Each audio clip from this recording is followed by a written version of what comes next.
Hello viewers, welcome again to our part 2 of our research methodology series, BMCU001, for the master's student in the School of Business and Economics. My name is Dr. Yatich from the School of Business, and I will be facilitating once more this presentation. In our discussion today, we are going to look at 3 aspects of research. And the first aspect of research is we are going to look at the research philosophies, and we are going to dwell a little bit deeper into the different categories of research approaches. And finally, we will conclude our discussion today by looking at our research or the research problem. In our part 1 series of our lecture lesson, I did mention about the research problem.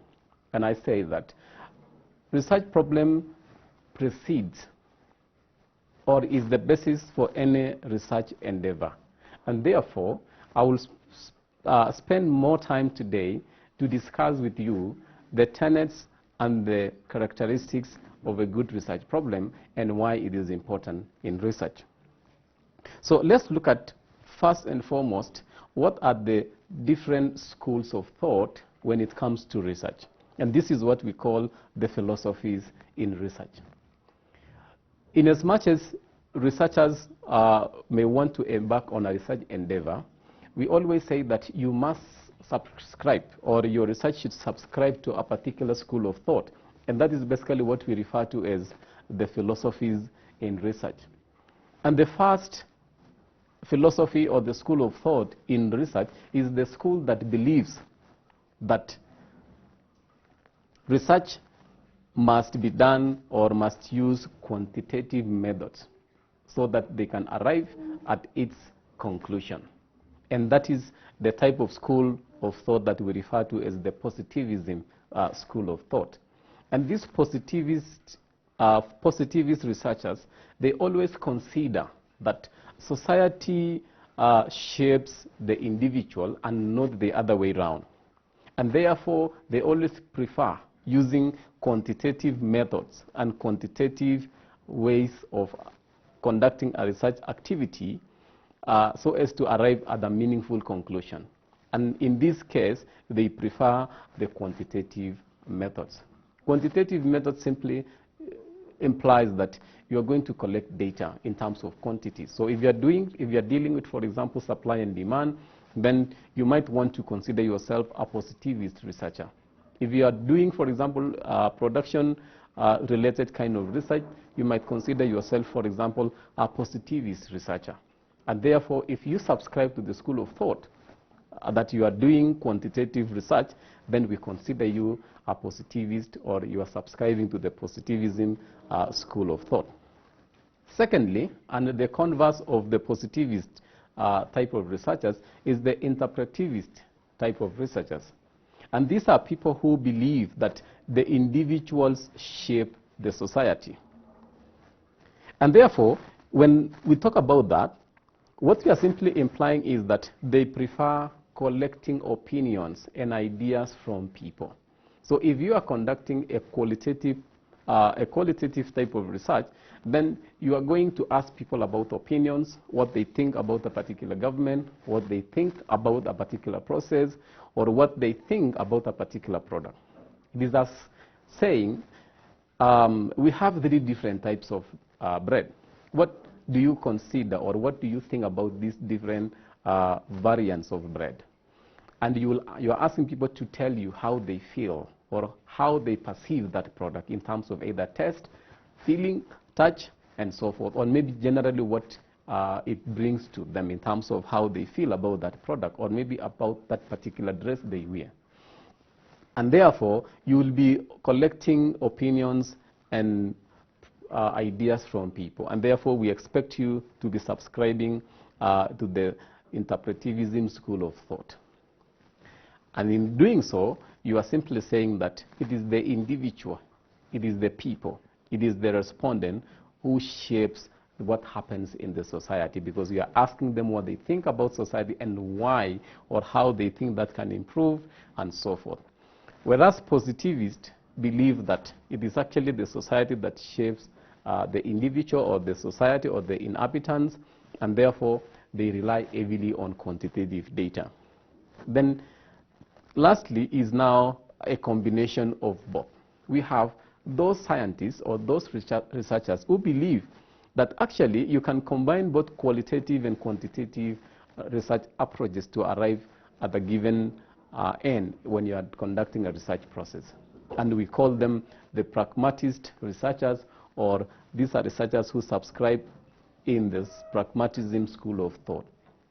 So what they think and what they believe in is that they believe that using mixed method works best for them, and it enables them to compare and contrast information they get from the quantitative approaches and what they collect from the qualitative approaches, and maybe verify that actually it all points to a particular consensus or a particular conclusion.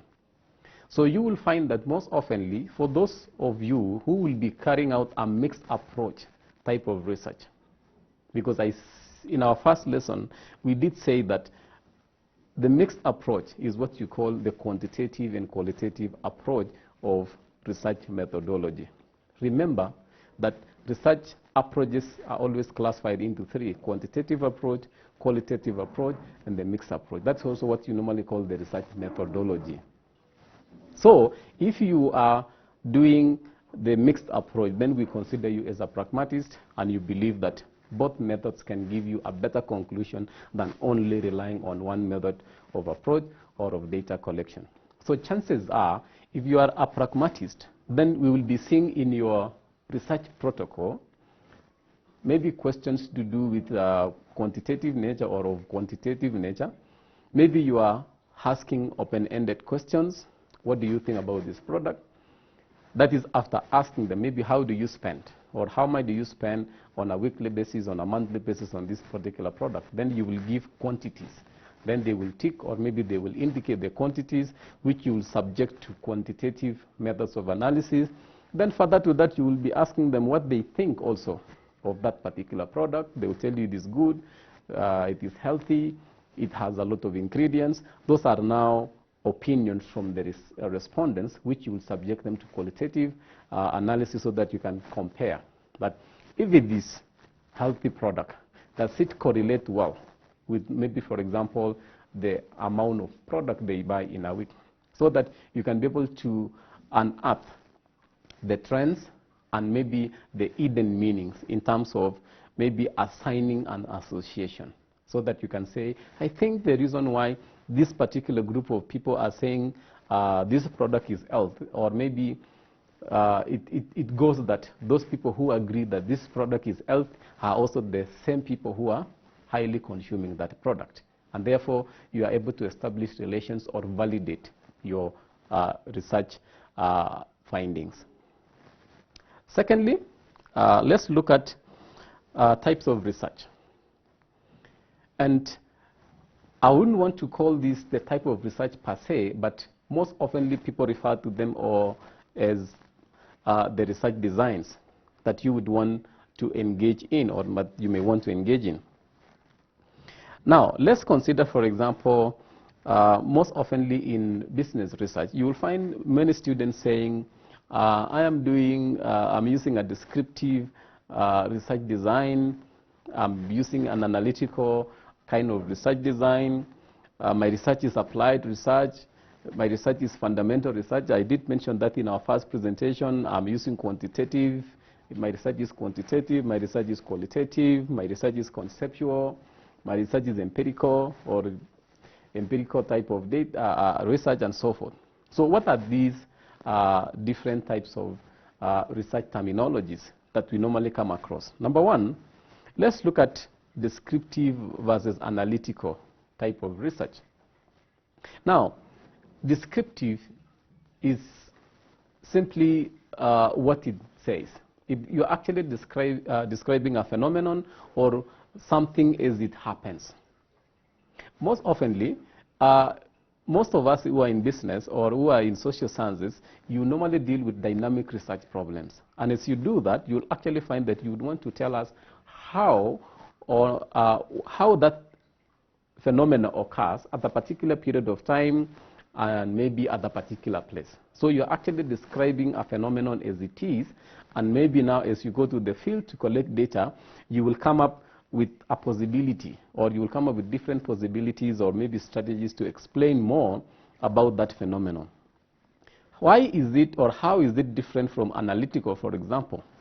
And we are saying that descriptive are those type of studies that you normally hear people saying a survey of these and so forth. So you are actually going to collect real or actual information, what we normally call a fact-finding mission, so that you can actually describe more or provide more explanation about that situation or maybe what that problem and as it exists. However, when you talk about the analytical, then you are saying that when you're doing an analytical type of research, then you are saying that there is a lot of in-depth evaluation of maybe the variables under the study. And when you are analytical, we are saying that number two is that your study or your research process is strictly or is heavily reliant on factual information that you collect from the respondents.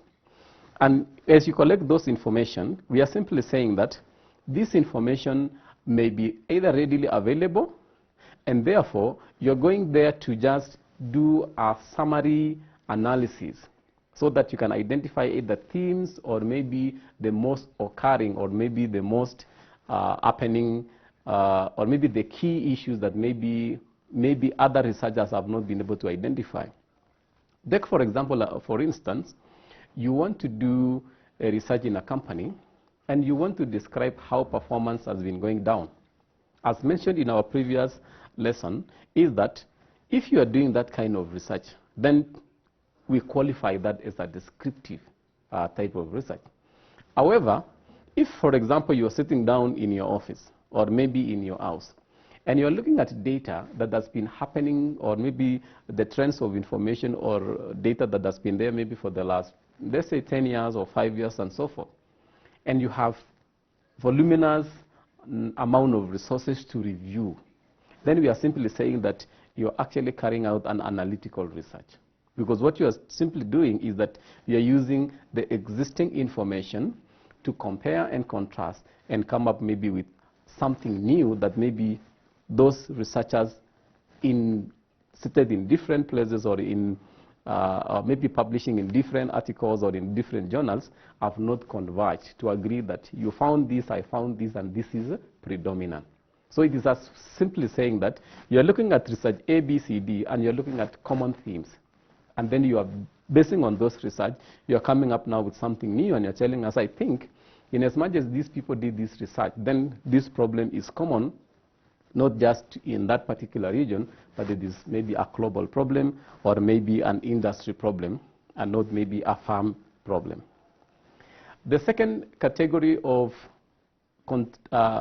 contrasting this research or these types of research is when you are doing applied versus basic research. In our previous lesson, I did mention that applied research is synonymous with what is happening or what you are doing in a particular organization at present, or maybe, put it this way, you are trying to identify a problem, or you have identified a problem, and you want to find a solution to that problem. So we refer to that as applied research. Take, for example, you want to improve the process of maybe serving customers better. And I think most of you are familiar with maybe when you walk to many banks today, you'll find that it is not, or how customers are being served is not the same way they used to do sometimes back, where either you could queue on a line or maybe you can go and sit down on a particular order. So nowadays, if you walk to a bank, you simply need to pick a ticket. And that ticket will, or those tickets are different for different types of services. So you are no longer going to the same teller or the same person or the same bank employee for different types of services. So you go to that machine, pick your ticket, and go and get served.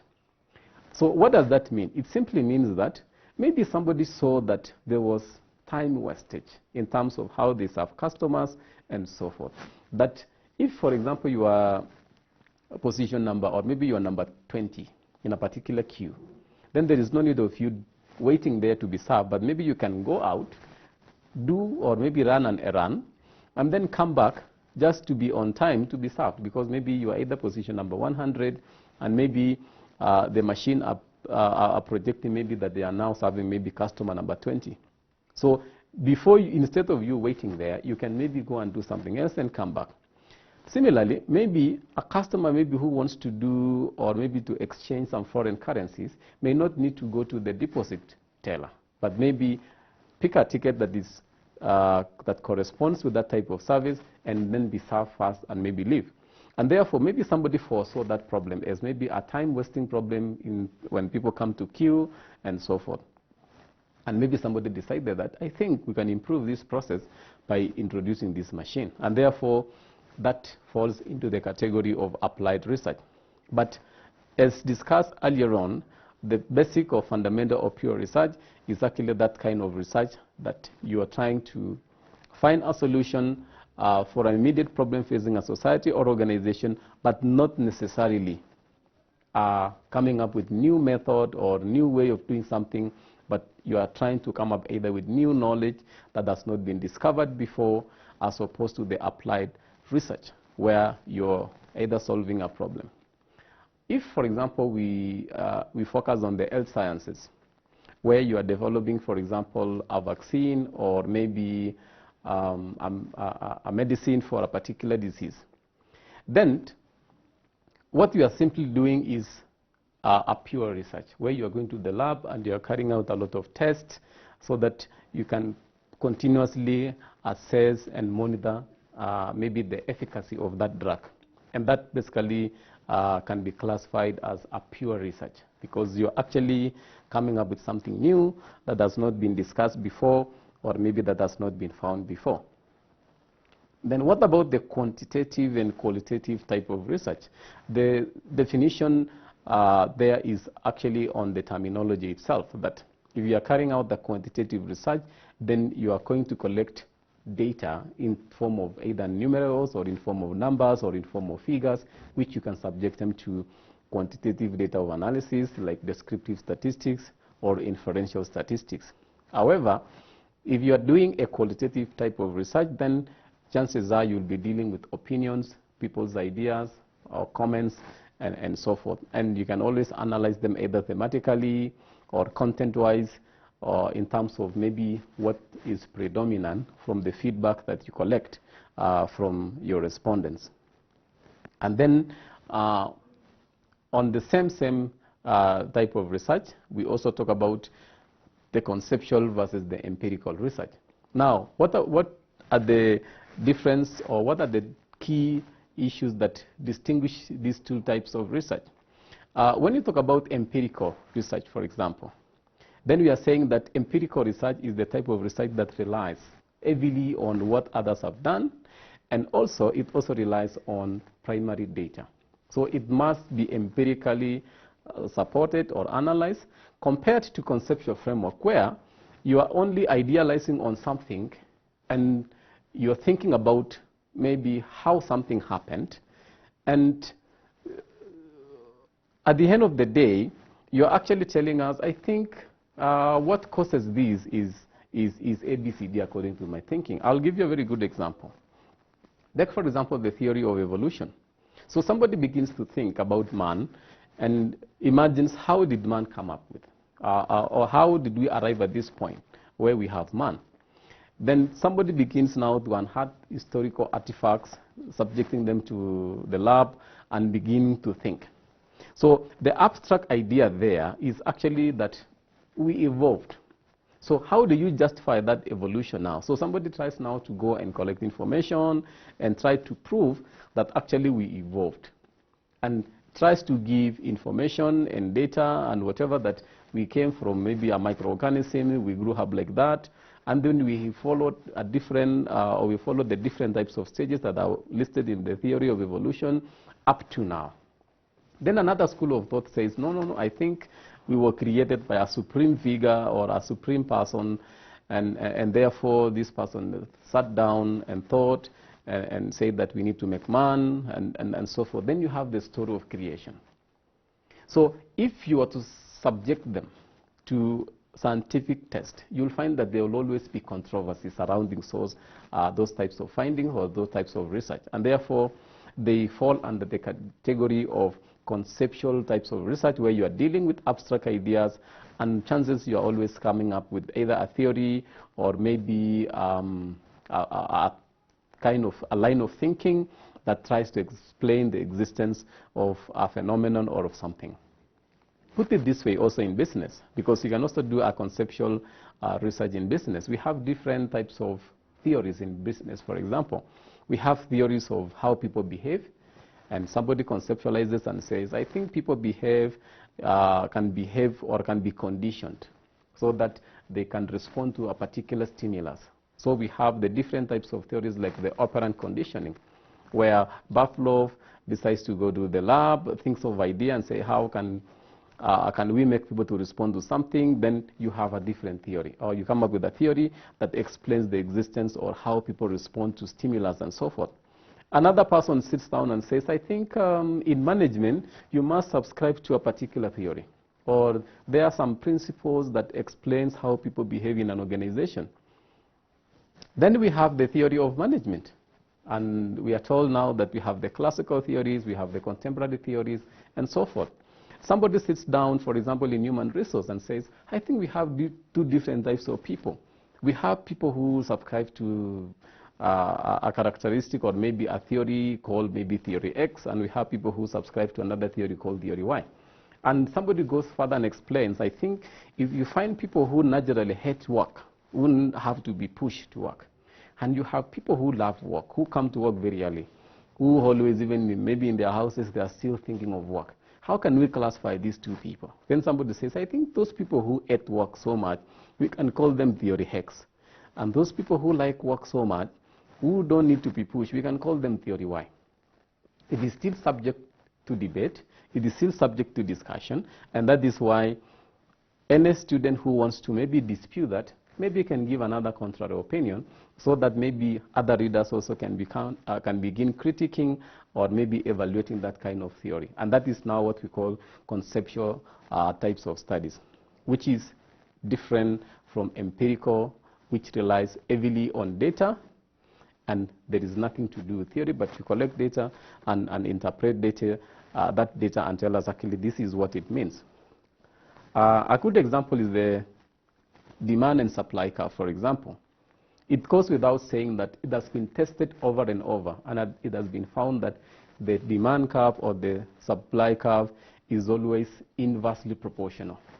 That when you increase supply, demand will always go down. When you reduce supply, demand will always go up.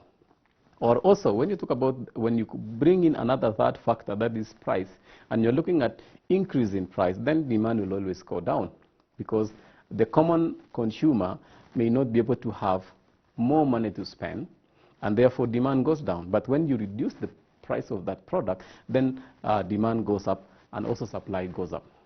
And again, before I move to the next study, I can give you another example of maybe empirical studies, where, for example, you are looking at a monopoly in a market. So we are always told in economics that if we have a new industry or a new firm producing a product that has no substitute, then for the first years or months of inception, they will enjoy what you call the supernormal profits. Then as these supernormal profits continue with, to benefit the firm, then other people will be drawn into the same business. And then somebody else will come with another substitute product. Then a consumer will say, hey, look here, this product has been expensive, but there's another comparable product here which is cheaper than the first one. So they opt for the other one. So you have, let's say, a sub-variant A, which is a monopoly. Then somebody else comes with another sub. Then you have another sub-variant B, another sub-variant C, like that. So as the substitutes continue to flood the market, then you will find that the supernormal profits that were being earned by the first firm A will now begin decreasing, until now you reach a point that everybody is now earning normal profits. And even maybe you can still go to a point where people are earning less profit, and maybe now that is when competition comes in. Then we talk about now the competitive advantage. What can I do so that I can sell my product more? Then empirical scientists will say, I think we need to study how we package our product. So they go to consumers, they collect information. They tell consumers, between product A and B, why do you prefer this product? Then they'll say, because of the packaging, because of the ingredients. Then you go back now to the company that maybe gave you that assignment, and you tell them, I think if you increase or you add more this ingredient to your product, then you'll have more consumers buying your product. And that is why today when you watch the news, when you read the newspapers, you will see companies claiming that their products have different types of ingredients. It is different from their competitor because of A, B, C, D, and so forth. That is the work of empirical scientists. Now, let's look at shortly by revisiting the research approaches again. I will not spend much time on this because I think we have already dwelled so much on this. So the quantitative approach simply means that you can actually go to the field, collect data, and analyze data using statistical methods that are available, and so forth. However, I've given you additional information that this methodology of quantitative approach will lead you to doing what we call inferencing, experimenting, and maybe simulation approaches. Let me start with inferencing. When you are carrying out a quantitative research using the quantitative approach, which means you're going to the field to collect quantitative data, then we always expect that out of that research process, you can infer or refer the findings to a particular population or a particular group of people.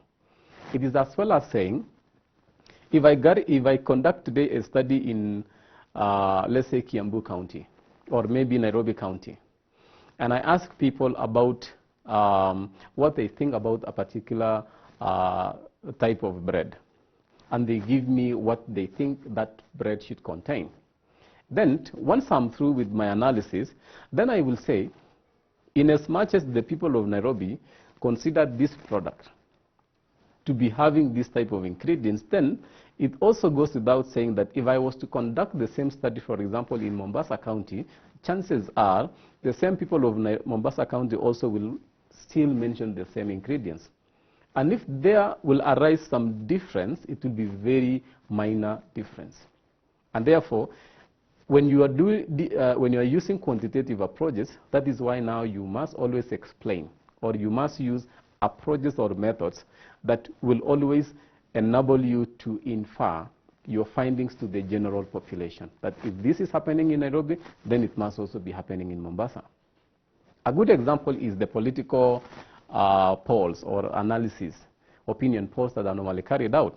And you'll find that when those pollsters present their findings, they will not say that if election today was to be held, let's say in Nairobi County alone, they will say that if elections today were to be held in Kenya, then these people will vote for party A, this number of people will vote for party P, the undecided voters are this percentage, and so forth. But they are not saying that because we conducted this study in Nairobi, or maybe in Mombasa County, then it is not replicable. But once they do that kind of study using the quantitative approaches, then you can always replicate those findings in also another similar environment. Secondly is that it always involves experimental. So for those who are in the physical sciences, they'll always go to the lab. If they are creating a product, continuously experiment on different amount of ingredients or portions or maybe ratios and so forth, until they arrive at the point where they will say, now this is the COVID vaccine, or this is the vaccine that can cure this particular type of disease. And that is why you'll find that even with the different variants of vaccines, their efficacy is different also. You will hear of maybe 95% efficient drug, another one is maybe 75%, another one is maybe 60%. It is because in quantitative approach, you always experiment and you try as much as possible to keep testing and testing. And then on that aspect of quantitative approach, we are also talking about simulation. Simulation is similar to replicability, that you can actually do this kind of study here and you can go and do it somewhere else. Or put it this way, when you're simulating a particular study, then you are saying that it's not something new, that if it can be done here, then it can be also done in Uganda, it can be done in South Africa, or if it has been done in South Africa, it can still be done in Kenya, and maybe the findings may not differ so much by maybe a big or maybe a large margin. Now, secondly is qualitative approach, which we have also we have mentioned over and over again, that this type of approach is mostly subjective, because these are the people who believe that it is the people who influence society or who influence change in the environment, and therefore it's subjective because it always depends on people's opinions, attitudes, and maybe their behaviors. It's put it this way: why we normally say that it's subjective is because my opinion for party A, for example, may differ from your opinion on that particular party, depending on maybe what that party provides you, or maybe depending on maybe where that party, for example, is domiciled in. And therefore, you might have a favorable opinion of a particular party, and I will have a contrary opinion of that particular party, depending on maybe our orientation and association with that particular type of party. Similarly, that also applies also in business, because opinions may differ depending on the different type of product. Maybe you're asking somebody who, maybe for example, does not like wheat, to give you an opinion of a particular product, maybe bread. Of course, their opinion will not be favorable because of their underlying biases on that particular product. So that is the only problem that negates that approach. And that is why many people will always say we can do a mixed approach, so that what is negated here can be supported by the quantitative approach. But more often than not is that when you combine these approaches, then you'll find that the integration of that data will enable you to arrive at a concrete solution or finding. Now, let's look now at a research problem. As I said earlier in our presentation for lesson 1, that one of the key issues that underpins any research process or scientific research process is the research problem. And therefore, how do we define a research problem? We normally define a research problem as actually some level or some type of difficulty that a researcher experiences, witnesses, encounters, sees, or hears, or maybe, for example, comes across with in their life or in their day-to-day living. Now, what is this difficulty? The difficulty can be a situation. It can be a process that is not producing enough in terms of maybe the output expected. It could be an activity that is not performing to the expectation of maybe a particular group or organization or industry, and so forth. So a research problem is generally a difficulty that you experience as a researcher, and so forth. However, as you endeavor to develop or identify your research problem, we are saying that, number one, your research problem must affect an individual or a group or an organization. So you must attribute that research problem to a group, an entity, or an organization. It must affect someone or it must affect something. So most often you'll find that even when you'll be defending your concept, you'll be asked, for example, what is the scope of your study? And the scope of your study will always be, which region are you targeting? What category of people are you targeting? Are they youngsters? Are they youth? Are they middle-aged people? Are they older people? Are they consumers of a particular product? Are they managers of a particular organization, and so forth? So what we are saying is that your problem must be attributed to something: people, entities, phenomenon, or an organization. Number two is that that individual or entity must occupy space. So in simple words, or put it this way, is that it must be found somewhere. And that is why always when you derive your research title, you'll always say a case of Nairobi County, or a case of Dar es Salaam, or a case of a number of banks, maybe for example in Burundi, or in Cape Town, in South Africa, in Europe, and so forth. We will see that when we come to looking at an example of how to derive a research problem. So it must be found in a particular place, or it must occupy space.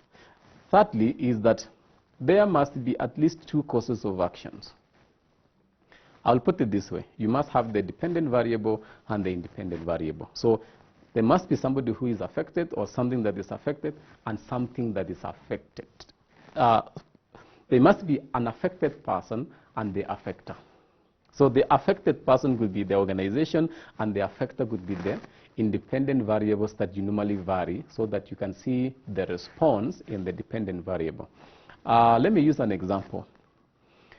A particular industry, let's say, for example, the banking industry has been reporting continuous decrease in number of customers. And this number of customers has also affected, for example, either their loan book, or maybe their income, or maybe their performance in terms of either loan, maybe bank deposits, or maybe loans that they advance to people. So they have invited you to come and tell them why customers have reduced in their company. So the symptom there is customers reducing. But we are yet to identify the problem. So the symptom is we have realized that our loan book has not been performing well, or has been slowly going down or decreasing. And therefore, they have realized actually that in the last 5 years or so, the number of customers who have been coming to take loans have slowly decreased, or maybe have continuously decreased. So the decreasing of the customers is a symptom of an underlying problem, which now you as the researcher, you need to identify. And so when you go and study why they have been losing customers, then you might realize that, oh, look here. In the last 5 years, there have only been 4 banks. But in the within the same year, we have had an increase of another 6 banks. So there lies your problem, that these new banks could be a pointer, or could explain, or might explain why there have been decrease in the number of customers in this bank. So you will tell the bank, I want to analyze the effect of increase in number of competitors vis-a-vis your performance in terms of your loan book. So what will you do now as a researcher? So already you have the affected and the affecter. So the affected becomes the bank that is losing customers, and the affecter is the competitors. Take note and take this very clearly, that the reduction in the number of customers is not the problem. And that is the mistake that many research students make, because they always think that the reduction in number of customers is the problem, which is not the problem. It is the symptom of the problem, which is explained by the increase in number of customers, having done your literature review, or maybe your background search, and so that you can understand better about your problem. So you now have the affected and the affecter. And I've said now that the affected here becomes the bank that its loan book has been decreasing and customers have been going, and the affecter would be now the competitors that have come in, or the increase in the number of service providers. Lastly is that there must be at least 2 possible outcomes. For example, one of the outcomes should be preferred to the other. So most oftenly, when you have the affected being the bank that is its loan book is slowly shrinking, and the affected, which is the number of competitors coming in, then you now want to go and ask the customers of the bank. This bank, forget about the customers of the other banks that have now come into the market. You will have to go back to the same customers in this bank and ask them now why they have left the organization. So they will give you different reasons. You know, the other bank that has come is charging very low interest. The other bank that has come has very good customer service. The other bank that has come is giving us maybe, for example, even a flexible repayment schedule, and they will give you so many stories. Now, having analyzed and obtained that story, all those information, you'll now go and analyze your information, compare with what has happened maybe in the US, maybe in other European countries, so that now you can come up with a better conclusion that you can go back to your affected organization and tell them, look here, you gave me an assignment, and this is the reason why you're losing customers. 1, you need to improve your customer service. You need to improve your flexibility in terms of repayment. You need to do ABCD, the information you've collected from the respondents. And therefore, that should lead to a preferable outcome. And that preferable outcome is the course of action that the company will prefer at the expense of another one. So you will come with a raft of resolutions. And that is why you'll find that every time you look at some of these empirical studies, you will come across recommendation number 1. Your bank should improve this. Recommendation number 2, your bank should do this. So maybe in order of preference and depending on the level of agreement among your respondents, maybe customer service would be leading the pack, followed by maybe flexible repayment schedule, maybe thirdly followed by reduced interest rates, or maybe the other way around, because you will always be relying on the evidence provided to you from or by your respondents. And that is why in our first lesson, we did mention that avoid at any given cost the temptation of making your own unfounded recommendation or conclusion. Because most often people will think that because Bank A is giving lower interest rates, that is why customers are going there. But until you go to the ground and find, maybe the customers themselves will tell you it's just good customer service. I'm willing to pay even that high interest rate as long as I go there and I'm received well and I'm given good services. Or maybe I'm getting my loan back. Or maybe the time that takes for them to process my loan is only 1 hour or 2 hours and I get my money. So they don't mind the interest rate, because maybe even by offering lower interest rates, maybe that loan takes about 4 months to be released, or maybe a month. But you can offer loan with high interest rate and you release the loan maybe within the shortest time possible, and customers may like that. Now, what is the process of selecting a research problem? Number 1, avoid redundant subjects. In other words, avoid overly done subjects, because they are always there. You find something on maybe the influence of customer service, on performance customer service. Maybe it has been overly done. I'm just saying that avoid overly done subjects. By reviewing the literature, you will be able to know that that particular subject has been overly done. Number 2, as discussed in the previous lesson, is avoid controversial subjects. I don't want to repeat that. Number 3 is avoid narrow or vague problems. What do you mean by vague problem, for example, or narrow problems? These are problems that are too obvious. For example, you cannot carry out a study, maybe, for example, on why people eat, because we know people eat to survive.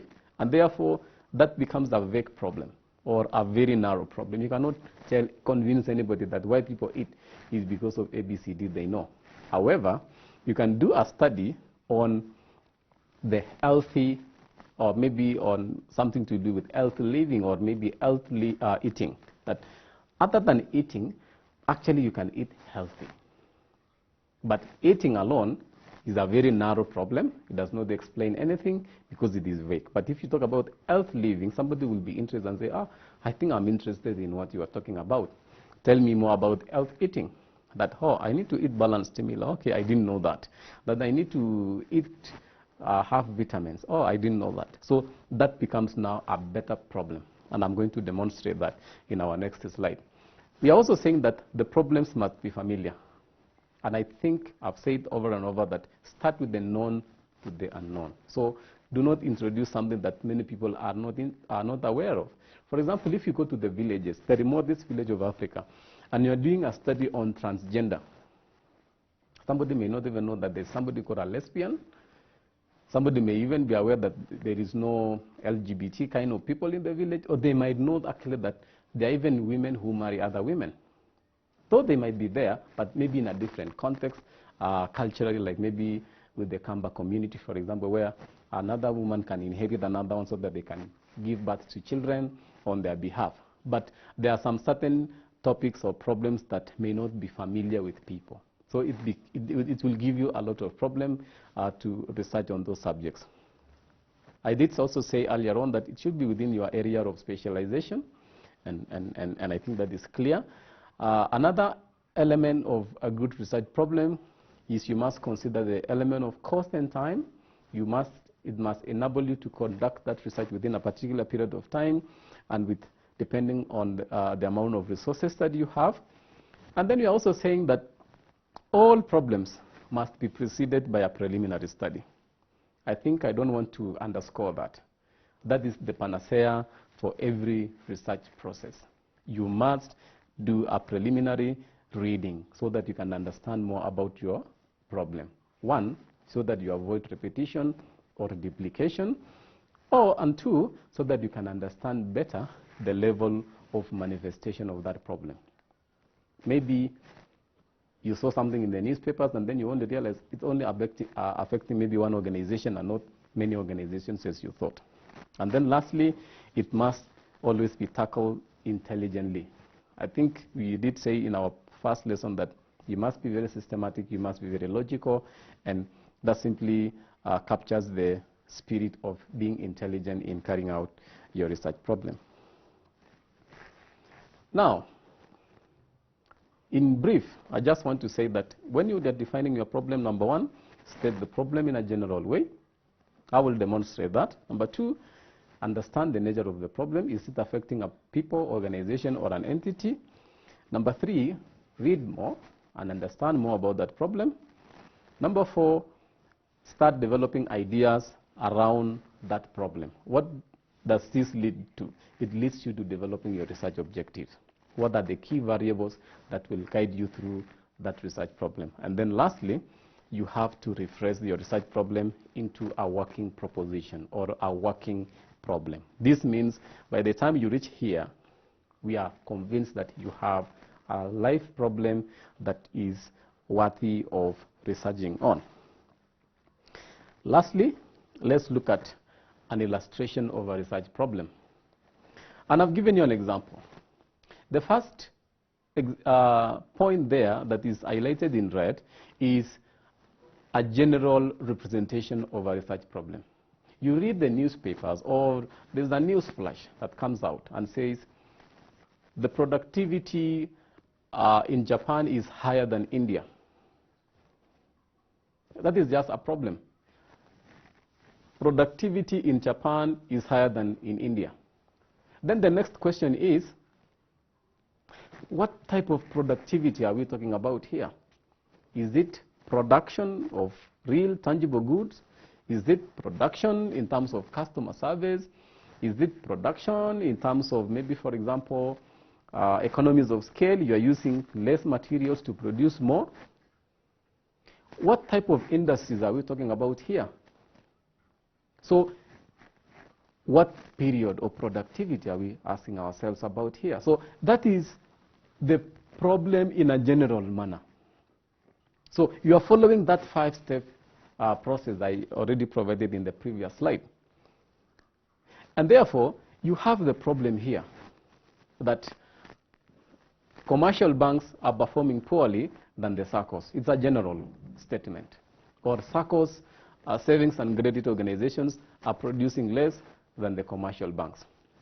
So you ask yourself this question. Then we go to number two. After thinking of these ambiguities now, you're trying to resolve and rethinking and reading more about literature review, then you're asking yourself, I think I can rephrase my problem into this process. What factors were responsible for the higher level productivity of Japan during the decade 1971 to 1980 relative to India's manufacturing industries? One, we've answered the question here, what type of productivity? And we are talking about labor productivity. What industries is involved? We are talking about the manufacturing industries. What period are we talking about? You already have a period. Then lastly, you're asking yourself now, to what extent did labor productivity in 1971 to 1980 in Japan exceed that of India in respect of 15 selected manufacturing industries? What we have simply done here is now to introduce the element of scope. You're talking about manufacturing, you're talking about labor, and you have the period. But where are you going to conduct your study? You are saying you are going to look at 15 selected manufacturing companies in Japan vis-a-vis similar organizations in India. I think, ladies and gentlemen, up to that point, you've understood how you can carry out or identify your research problem, And more so, you've understood the process of arriving at a good research problem. Thank you for your time.